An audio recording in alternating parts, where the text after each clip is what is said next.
Welcome to get Telugu అండి. ఈరోజు HPCL crash కోర్స్లో స్ట్రెంత్ ఆఫ్ మెటీరియల్స్ దాంట్లో chapter three shear force and bending moment. Chapter 3 ఇది. ముందు వీడియోలో ఏమైనా చూడకపోతే ఈ సిరీస్లో ఉంటుంది. Chapter 2, chapter 1. Chapter 1 axially loaded members. Chapter 2 torsional shafts. Third chapter ఏంటంటే ఇప్పుడు shear force and bending moment. Shear force and bending moment దేంట్లో ఉంటుంది? నార్మల్గా షియర్ ఫోర్స్ ఎక్కడైనా ఉంటుంది. మనం ఇక్కడ తీసుకోవాల్సింది అంటే మనం దీంట్లో ఏది తీసుకున్నామంటే బీమ్స్ మీద shear force and bending moment. Types of beams, ఎన్ని రకాల బీమ్స్ ఉన్నాయో తెలుసుకుందాం. ఇప్పుడు బీమ్స్లో మెయిన్లీ టూ టైప్స్ ఉంటాయి. ఒకటి స్టాటికల్లీ డిటర్మినెంట్, ఇంకోటి స్టాటికల్లీ ఇండెటర్మినేట్. స్టాటికల్లీ డిటర్మినేట్ దాంట్లో cantilever, simply supported over hang. Statically ఇండెటర్మినేట్లో propped cantilever, continuous cantilever, fixed beam. So statically indeterminate అంటే ఏంటి? స్టాటికల్లీ డిటర్మినేట్ అంటే ఏం లేదు. ఇప్పుడు మనకి నెంబర్ ఆఫ్ రియాక్షన్స్ ఉన్నాయి కదా. Number of reactions equals to number of equilibrium equations. Number of reactions equilibrium equations equal అయితే స్టాటికల్లీ డిటర్మినేట్ అనమాట. అదే నెంబర్ ఆఫ్ రియాక్షన్స్ కన్నా నెంబర్ ఆఫ్ ఈక్విలిబ్రియం ఈక్వేషన్స్ కన్నా నెంబర్ ఆఫ్ రియాక్షన్స్ అని ఎక్కువ ఉంటే దాన్ని స్టాటికల్లీ ఇండెటర్మినేట్ అంటాం అనమాట. సో ముందు నెంబర్ ఆఫ్ ఈక్విలిబ్రియం ఈక్వేషన్స్ ఎన్ని ఉన్నాయో చూడాలి ఫస్ట్. కసుకోవాలి. నెంబర్ ఆఫ్ ఈక్విలిబ్రియం ఈక్వేషన్స్ మూడు. Okay. Sigma F X equals to 0, sigma fy equals to 0, sigma MZ equals to 0. మనకి ఇది ఇంజనీరింగ్ మెకానిక్స్లో ఉంటాం అనమాట. ఈ నెంబర్ ఆఫ్ ఈక్విలిబ్రియం ఈక్వేషన్స్ అనేది ఈక్వల్ ఉంటాయి రియాక్షన్స్కి, అది స్టాటికల్లీ డిటర్మినేట్. అదే గ్రేటర్ దాన్ ఉంటే, లెస్ దాన్ ఉంటే ఇండెటర్మినేట్. స్టాటికల్లీ డిటర్మినేట్ దాంట్లో 3 cantilever, simple supported, over hang. దాంట్లో చూద్దాం. క్యాంటిలివర్ బీమ్కి ఒక సైడ్ ఫిక్స్, ఇంకో సైడ్ ఫ్రీగా ఉంటాం అనమాట. దాన్ని క్యాంటిలివర్ బీమ్ అని అంటాం. క్యాంటిలివర్ బీమ్కి okay horizontal reaction, vertical reaction, bending moment. ఈ హారిజెంటల్ వెర్టికల్ రియాక్షన్స్ ఎలా వస్తాయంటే, ఇప్పుడు ఏదైనా ఒక తిరిగి ఇది ఉంది చూసారా, దీన్ని ఇలాగెళ్ళడానికి ఆపేస్తే అప్పుడు వాటి మీద రియాక్షన్స్ వస్తాయి అన్నమాట. ఇప్పుడు దీన్ని ఏదో ఫిక్స్ చేయడం అంటే ఏంటి అర్థం? ఇలాగ వెళ్ళడానికి అవ్వదు, ఇలా కిందకి వెళ్ళడానికి అవ్వదు. దీన్ని ఇలా రొటేషన్కి కూడా అవ్వదు అనమాట. సో అలా ఫిక్స్ చేసామంటే అర్థం మనకి ఈ 3 అవ్వవు కాబట్టి వీటిలో రియాక్షన్స్ వస్తాయి. ఇలాగ వెళ్ళేటప్పుడు దానికి ఒక హారిజెంటల్ రియాక్షన్ ఒకటి, వెర్టికల్ రియాక్షన్ ఒకటి, మనం రొటేషన్ అని చెప్పాం కదా, దానికి బెండింగ్ మూమెంట్ వస్తుంది అనమాట. ఓకే. దీంట్లోని 3 నెంబర్ ఆఫ్ ఈక్వేషన్స్ అన్ని 3. సో 3 = 3. సో ఇది స్టాటికల్లీ డిటర్మినేట్. సింప్లీ సపోర్టెడ్ దాంట్లో హింజ్డ్ అనమాట. Roller support.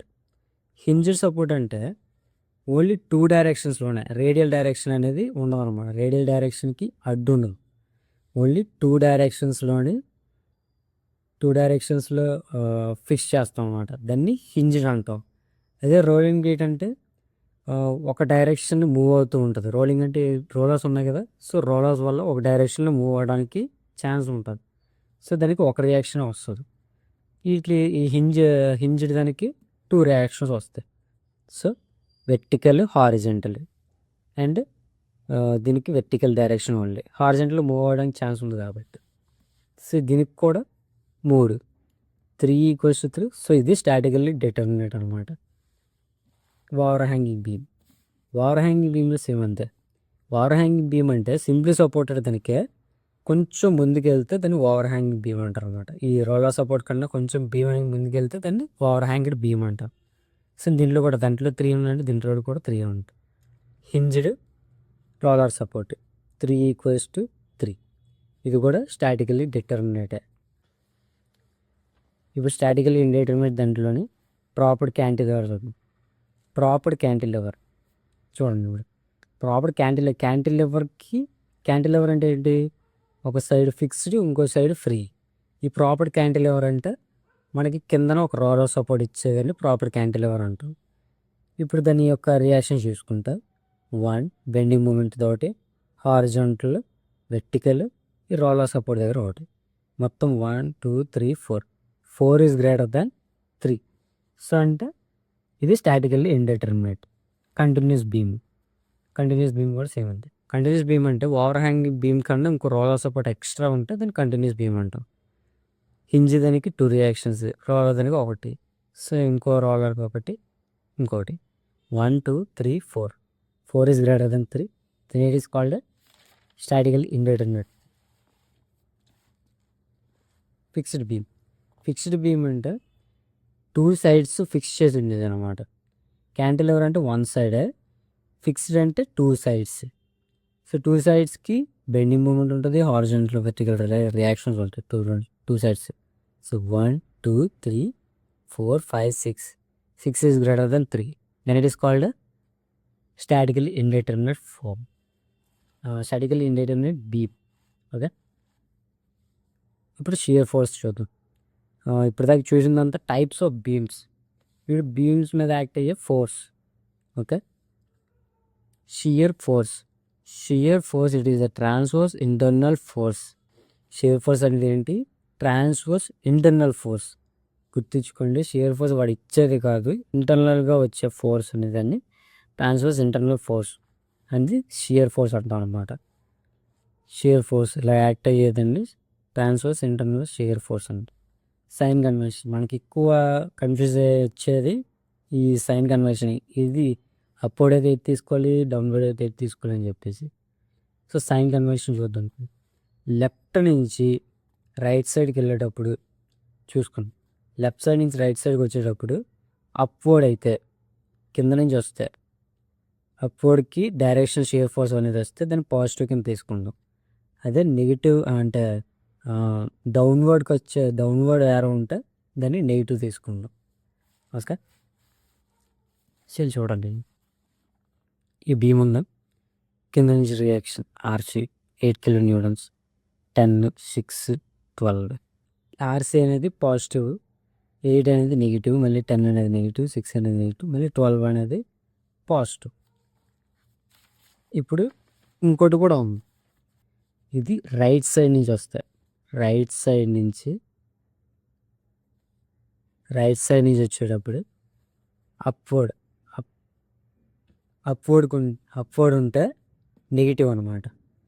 అప్వర్డ్ క్యారో ఉంటే నెగిటివ్. అదే డౌన్వర్డ్కి ఉంటే పాజిటివ్. మనకి ఏదైనా తీసుకోవచ్చు, రెండింటిలో ఏది తీసుకున్నాం. ఎక్కువ లెఫ్ట్ నుంచి వచ్చేదాన్ని ప్రిఫర్ చేసుకోండి, ఈజీగా అయిపోద్ది. అంటే మనం చేసేదానికి ఫాస్ట్గా అయ్యే ఛాన్సెస్ అనేది దీనికి లెఫ్ట్ నుంచి అయితే ఎక్కువ యూజ్ చేస్తాం. నేనైతే రైట్ నుంచి కూడా చాలామంది యూజ్ చేస్తారు. ఎవరికి ఏ కంఫర్ట్ ఉంటే వాళ్ళు యూజ్ చేసుకోవచ్చు అనమాట. బెండింగ్ మూమెంట్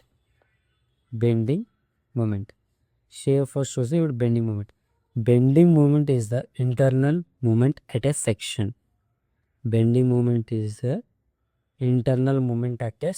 మీ ఫస్ట్ చాప్టర్ సెకండ్ చాప్టర్ అన్నీ చెప్తుంది ఏంటంటే మనకి ఇంటర్నల్గా వచ్చే ఫోర్స్ మాత్రమే క్యాలిక్యులేట్ చేసుకుంటాం. ప్రతి దానికి internal force must and should. మనకి బయట నుంచి వచ్చే ఫోర్స్ కాకుండా ఇంటర్నల్గా దానికి అపోజ్ చేసే ఫోర్స్ అనేది మనకి మెయిన్. అంటే ఎక్కడ యూజ్ చేసినా ఇంటర్నల్ ఫోర్స్ యూజ్ చేస్తాం. దీనికి సైన్ కన్వెన్షన్. సాగింగ్ అంటే మనకి ఇది ఇలా వచ్చింది అనుకోండి యూ షేప్లోని, దాన్ని సాగింగ్ అంటాం. ఇలాగా రివర్స్ యూ వచ్చింది అనుకోండి, దాన్ని హాగింగ్ అంటాం. సాగింగ్ని పాజిటివ్ కింద తీసుకుంటాం, హాగింగ్ నెగిటివ్ కింద తీసుకోండి. సాగింగ్ అంటే మీకు గుర్తెట్టుకోవడానికి ఎలాగంటే సాగింగ్ అంటే ఒక దగ్గర కూర్చేటట్టు సాగింగ్ అంటే ఇప్పుడు బుట్ట ఎలా ఉంటుందో అలాగనమాట సాగింగ్ అనేది. హాగింగ్ అంటే మీకు పేరులోనే అర్థమైపోద్ది, పెద్దగా ఆలోచించిన అవసరం లేదు. సాగింగ్ అంటే పాజిటివ్, హాగింగ్ అంటే negative. Okay. Relationship between load intensity and shear fall bending moment. ప్రస్తుతానికి ఆప్షన్ కింద చూద్దాం. Relation between load intensity and shear force అంటే ఇదే. లోడ్ మన షియర్ ఫోర్స్ని d by differentiate with respect to x చేస్తే లోడ్ వస్తుంది. అదే విత్ బెండింగ్ మూమెంట్ని విత్ రెస్పెక్ట్ టు ఎక్స్ చేస్తే షియర్ ఫోర్స్ వస్తుంది అనమాట. ఈ రెండు ఈక్వేషన్ మస్ట్ అండ్ షుడ్ గుర్తుంచుకోండి. ఇది షియర్ ఫోర్స్ని విత్ రెస్పెక్ట్ టు ఎక్స్ తోటి డిఫరెన్షియేట్ చేస్తే లోడ్ వస్తుంది. బెండింగ్ మూమెంట్ని విత్ రెస్పెక్ట్ టు ఎక్స్తో డిఫరెన్షియేట్ చేస్తే షియర్ ఫోర్స్ వస్తుంది. ఓకే. మనం ఈ లోడ్ టైప్స్ అవన్నీ ఇప్పుడు చూద్దాం ఒకసారి, ఎందుకంటే అది కూడా main.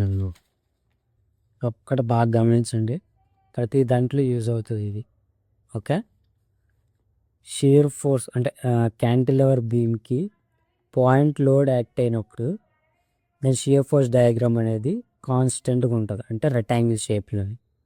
Okay. Shear force diagram. అదే బెండింగ్ మూమెంట్ డయాగ్రామ్ వచ్చేసరికి లీనియర్గా స్లాంట్లో వస్తుంది అనమాట, స్లాంట్గా వస్తుంది. దాని షియర్ ఫోర్స్ డయాగ్రామ్ ఏంటి బెండింగ్ మూమెంట్కి? W/L. ఇది క్యాంటిలివర్ బీమ్కి యూనిఫామ్ లోడ్ వచ్చినప్పటికీ యూనిఫామ్లీ డిస్ట్రిబ్యూటెడ్ లోడ్కి షియర్ ఫోర్స్ డయాగ్రామ్ ఏంటి? లీనియర్గా వేరవుతుంది. లీనియర్గా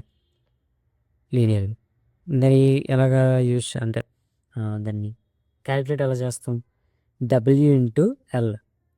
ఇది లోడ్ అనేది W అనుకుంటే ఇంటూ L, క్యాంటిలివర్ బీమ్ యొక్క లెంత్. అదే ఎంతవరకు ఉంటుందో అంత L అనమాట. అంటే ఇప్పుడు ఈ యూడిఎల్ అనేది ఎక్కడ వరకు ఇస్తాడో అంతవరకు ఇంటూ L చేసుకోవాలన్నమాట. దాన్ని shear force diagram linearly varies. Okay. Bending moment వచ్చేసరికి WL²/2 క్యాలిక్యులేషన్స్. ఇది మెయిన్ గుర్తెట్టుకోండి. ఓకే. 2 degreesలోనే అంటే 2 degrees అంటే పారాబోలిక్ కర్వ్లో మనకి వేరీ అవుతుంది అనమాట బెండింగ్ మూమెంట్ యూడిఎల్ దాంట్లో, పారాబోలిక్ కర్వ్. అదే యూనిఫామ్లీ వేరింగ్ లోడ్ వచ్చేసరికి షియర్ ఫోర్స్ డయాగ్రామ్ అనేది పారాబోలిక్ వస్తుంది. బెండింగ్ మూమెంట్ డయాగ్రామ్ వచ్చేసరికి హైపర్బోలా వస్తుంది అనమాట. షియర్ ఫోర్స్ డయాగ్రామ్ ఫార్ములా ఏంటంటే WL/2, బెండింగ్ మూమెంట్ వచ్చేసరికి WL²/6. ఇదంతా రాసుకోండి, రాసుకోకపోతే మీకు ఎప్పుడు రాసుకుంటేనే గుర్తుంటాం. ఓకే. నెక్స్ట్ వచ్చేసరికి సింప్లీ సపోర్టెడ్ బీమ్కి పాయింట్ లోడ్ అనేది ఇక్కడ ఈ లెంత్లో ఎక్కడైనా యాక్ట్ అవ్వండి, ఎక్కడైనా పర్లేదు, మిడిల్ అనే కాదు ఏ ప్లేస్లో అయినా. ఇటు సైడ్ అక్కడి నుంచి లెఫ్ట్ సైడ్లో ఉండే డిస్టెన్స్ A అని తీసుకోండి, రైట్ సైడ్లో ఉండే డిస్టెన్స్ B. ఇప్పుడు దాని యొక్క షియర్ ఫోర్స్ డయాగ్రామ్ అనేది ఈ రేంజ్లో వస్తుంది అన్నమాట. ఓకే. దీని ఫార్ములా వచ్చేసి షియర్ ఫోర్స్ కనిపెట్టడానికి ఫార్ములా WA, ఈ డిస్టెన్స్ బై A+B, ఈ హోల్ లెంత్ అనమాట. Shear force diagram bending moment diagram వచ్చేసరికి ఇలాగ ట్రయాంగిల్ షేప్లో వస్తుంది. దానికి వచ్చేసరికి formula bending moment formula W/A/B/A+B. ఇది రాసుకోండి, రాసుకుంటేనే గుర్తుంటుంది, ఎప్పుడైనా రివర్స్ చేసుకోవడం పనికొస్తుంది. ఓకే. నెక్స్ట్ సింప్లీ సపోర్టెడ్ బీమ్లోని UDL load. Shear force diagram అనేది ఇలా వేరీ అవుతుంది అనమాట. పైన వచ్చేసరికి WL/2. షియర్ ఫోర్స్ డయాగ్రామ్కి ఫార్ములా WL/2. బెండింగ్ మూమెంట్ వచ్చేసరికి ఈ హెమిస్పియర్ షేప్లో వస్తుంది అనమాట. దానికి formula WL²/8. WL²/8. Simple support దానికి VDL, varying distributed load. Same దీనికి ఈ కర్వ్లో వచ్చి షేర్ ఫోర్స్ డయాగ్రామ్ ఉంటుంది. ఈ పాజిటివ్ సైడ్లో వచ్చేసరికి WL/6, నెగిటివ్ సైడ్లో వచ్చేసరికి WL/3. బెండింగ్ మూమెంట్ వచ్చేసరికి సేమ్ హెమిస్పియర్ ఇంకొంచెం చిన్నదిలో ఉంటుంది. WL²/9√3. 9√3. ఓకే, ఇక్కడ ఇది కంప్లీట్. మనం ఇప్పుడు దాకా ఆ డయాగ్రామ్ ఎలా వస్తుందో, అంటే డయాగ్రామ్ ఏంటనేది చూసాం. డయాగ్రామ్ ఎలా వస్తుందో చూద్దాం ఇప్పుడు. Sudden change in shear force. Sudden change in shear force, the shear force, ఈ లోడ్స్కి వచ్చిన షియర్ ఫోర్స్ అనేది ఎలా గీసుకున్నాం ఇప్పుడు. క్యాంటిలివర్ ఫిక్స్డ్ 1 పైనుంచి వస్తే ఏంటని అనుకున్నాం, లెఫ్ట్ సైడ్ నుంచి వచ్చినప్పుడు -1. సేమ్ మళ్ళీ అదే సెక్షన్ నుంచి వస్తే 3 kN, -3 -1 ఎంత, -4. -1 నుంచి అలా ఇక్కడ దాకా కాన్స్టెంట్గా ఉండి దాని తర్వాత వెంటనే -4 దాకా వచ్చింది. అంటే -1 ఇక్కడ చెప్పాను కదా ఇంటర్నల్ ఫోర్స్, ఆ ప్లేస్కి వచ్చేసరికి -1, ఈ సెక్షన్కి వచ్చేసరికి -3, రెండు కలిపితే -4. ఈ 3 అనేది -4కి ఎందుకండి అని చెప్తాను. -1 -3 కలిపితే ఎంత అవుద్ది, -4. సో -4 దాకా చేంజ్ వచ్చింది వెంటనే, సడన్ చేంజ్. ఇప్పుడు అక్కడి నుంచి ఈ 5 kN యాడ్ అయ్యేదాకా -4 -5, -4 -5 టోటల్ -9 అనమాట. సడన్ చేంజ్ ఎక్కడి నుంచి ఎక్కడికి వస్తే మళ్ళీ ఈ ప్లేస్ నుంచి ఇక్కడికి -9 వస్తుంది అనమాట. సో ఇక్కడ నుంచి ఇలాగా కాన్స్టెంట్గా ఉంటుంది. దాని తర్వాత linear. Next sudden change in bending moment. Cantilever బీమ్కి -2 kN. మీకు ముందులో ఫార్ములా చెప్పినట్టు ఎలా ఉంది చెప్పాను కదా, పాయింట్ లోడ్కి బెండింగ్ మూమెంట్ అనేది లీనియర్గా వేరీ అవుతుందని చెప్పేసి. 2 kN × 2 meters. 2 into bending moment formula normal ఏంటి, load into distance. So 2 × 2 meters 4 kN, kN/meter. So bending moment వచ్చేసరికి లీనియర్గా వేరీ అవుతూ -4 వచ్చింది. నెక్స్ట్ -4 నుంచి మనకి 5 kN మీటర్ ఇచ్చాడు అనమాట. -4 ఇది యాంటీ క్లాక్ వైజ్ డైరెక్షన్, అంటే హాగింగ్ అంటే ఏంటి, నెగిటివ్ కింద తీసుకోవాలి. సో -5 -9 టోటల్ 9 దాకా వచ్చింది. ఇక్కడి నుంచి మళ్ళీ లీనియర్గా ఎందుకు వచ్చింది అనుకుంటున్నారా, చెప్పండి కదా. మరి ఇక్కడి నుంచి అంటే షియర్ ఫోర్స్ యాక్ట్ అయినప్పుడు లీనియర్గా వేరీ అవుతుందని చెప్పేసి. మన ఈ బెండింగ్తో పాటు షియర్ ఫోర్స్ అనేది కొంత దీనిలో వెళ్తుంది అనమాట. సో సడన్ చేంజ్ ఇక్కడి నుంచి ఇక్కడ దాకా వస్తుంది, లీనియర్గా వేరీ అవుతుంది. ఇది bending moment. Okay, next maximum bending moment. మరి మ్యాక్సిమం బెండింగ్ మూమెంట్ ఎక్కడ ఉంటుందో చూద్దాం ఇప్పుడు.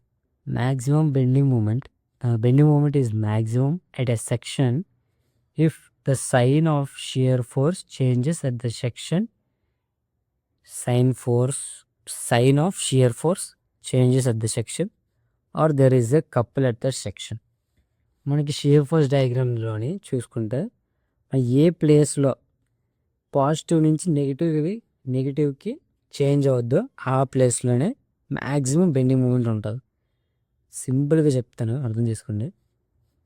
ఏం లేదు, ఇప్పుడు షియర్ ఫోర్స్ అనేది ఎక్కడ జీరో ఉంటుందో అక్కడ మ్యాక్సిమం బెండింగ్ మూమెంట్ ఉంటుంది.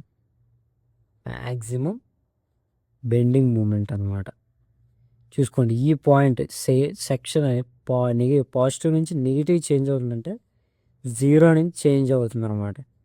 ఈ ప్లేస్లోనే మనకి మ్యాక్సిమం బెండింగ్ మూమెంట్, అంటే షియర్ ఫోర్స్ ఎక్కడైతే 0 ఉంటుందో అక్కడ మ్యాక్సిమం బెండింగ్ మూమెంట్ వస్తుంది మనకి. Okay, there is a couple at the section. Couple అంటే ఏం లేదు, ఒకటే సేమ్ అండ్ ఆపోజిట్ ఫోర్స్ అనేది ఆ పాయింట్ దగ్గర యాక్ట్ అవుతుందంటే సేమ్ ఒకే పాయింట్ దగ్గర 2 ఫోర్సెస్ అని యాక్ట్ అయితే దీన్ని కపుల్ అంటాం. ఆ కపుల్ ఒకే పాయింట్ దగ్గర కాదు, ఇలాగ ఆపోజిట్ డైరెక్షన్స్లోనే అయ్యేదాన్ని ఈక్వల్ మ్యాగ్నిట్యూడ్ అనమాట, ఈక్వల్గా ఉంటాయి. ఈక్వల్గా ఉండేదాన్ని కపుల్ అని అంటాం. అదే ఒక పాయింట్ దగ్గరకు వస్తే ఆ పాయింట్ దగ్గర మ్యాక్సిమం బెండింగ్ మూమెంట్ అన్నది. Point of contraflexure. ఇవన్నీ స్మాల్ బిట్స్ కింద వస్తాయి అన్నమాట మనకి, అందుకే చెప్తున్నాను. బిట్స్ అంటే ఏం లేదు, ఇప్పుడు మనకి 1 మార్క్ క్వశ్చన్స్ కింద వస్తాయి కదా హెచ్పిసిఎల్లో, ఇవి ఇలాంటివే వస్తాయి ఎక్కువ. Point of contraflexure. It is the point at which bending moment changes and the curvature of beam changes from sagging to hogging or hogging to sagging. ఎప్పుడైతే బెండింగ్ మూమెంట్ అనేది సాగింగ్ నుంచి హాగింగ్లోకి వస్తుందో ఆర్ హాగింగ్ నుంచి సాగింగ్లోకి వస్తుందో ఆ point దగ్గర point of కాంట్రాఫ్లెక్షన్ అన్నమాట. Point of కాంట్రాఫ్లెక్షన్ ఉంటుంది. పాయింట్ ఆఫ్ కాంట్రాఫ్లెక్షన్ అంటే కాంట్రా అంటే కాంట్రాస్ట్. ఏ ప్లేస్లోనైతే దానికి సేమ్ అంటే ఆపోజిట్గా చేంజ్ అయిపోతే దాన్ని పాయింట్ ఆఫ్ కాంట్రాఫ్లెక్షన్ అంటాం. సో ఇంకోండి బెండింగ్ మూమెంట్ డయాగ్రామ్ ఇది. ఈ 0 అయ్యింది చూసారా, ఆ పాయింట్ దగ్గర పాయింట్ ఆఫ్ కాంట్రాఫ్లెక్షన్ ఉంటుంది. నెక్స్ట్ 2-3 సమ్స్ చూద్దాం. Okay, A weightless beam subjected to 2 point loads దానికి షియర్ ఫోర్స్ డయాగ్రామ్ అనేది కనిపెట్టాం. ఈ పాయింట్ లోడ్స్ ఇవే, ఈ పాయింట్ లోడ్స్ 2 points లోడ్ అన్నారు కదా, ఆ 2 points లోడ్ ఇది అనమాట. 10 kN at B and C. ఇది సింప్లీ సపోర్టెడ్ బీమ్. సో దీనికి రియాక్షన్స్ 1, 2 RD అండ్ RA. మనకి నెంబర్ ఆఫ్ ఈక్వేషన్స్ దగ్గర చెప్పాను కదా, sigma FX, sigma FY, sigma MZ equals to 0.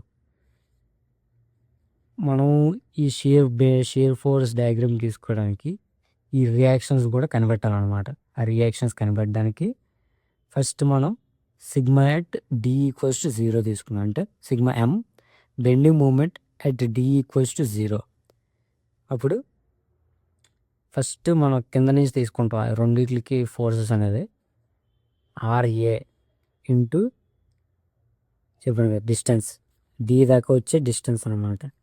RA into 1 meter, 2 meter, 3 meter మొత్తం కలిపితే 4 meters. RA into 4 meters plus B దగ్గర వచ్చేది 10 kilonewtons, 10 into 3 meters minus upward నుంచి వచ్చేది మైనస్. ఇదని చెప్పండి కదా, లెఫ్ట్ సైడ్ నుంచి ఎక్కువ తీసుకుంటామని చెప్పేసి minus 10 into 1 meter. So 1 meter వేయకుండా వదిలేసారు. 10 మైనస్, ఇది మైనస్ కాదు ఇంటూ 1, ఇదంతా సరిపోయింది. Minus into 1 equals to 0. ఇక్కడ నుంచి ఇదంతా క్యాలిక్యులేట్ చేస్తే ఆర్ఏ మైనస్ 5 kilonewtons వచ్చింది. Minus 5 kilonewtons. ఇక్కడ మైనస్ వచ్చిందంటే, నెగిటివ్ వచ్చిందంటే మనం తీసుకున్న డైరెక్షన్ రాంగ్. అంటే దీనికి అప్వర్డ్ తీసుకున్నాం కదా, మనకు అప్వర్డ్ రాదు, డౌన్వర్డ్లో వస్తుంది అనమాట, నెగిటివ్ కింద. మైనస్ 5 kilonewtons అంటే మనం తీసుకున్న డైరెక్షన్ తప్పు, సో పైనుంచి వస్తుంది. Sigma fy equals to 0. మనం ఆర్ఏ కనిపెట్టాం, ఇప్పుడు ఆర్డి కనిపెట్టాలి కదా. RA sigma fy equals to 0 అంటే వై డైరెక్షన్లో ఉండే ఫోర్సెస్ అన్నీ ఈక్వల్స్ టు 0, ఈక్విలిబ్రియం కింద. RA plus 10 kilonewtons plus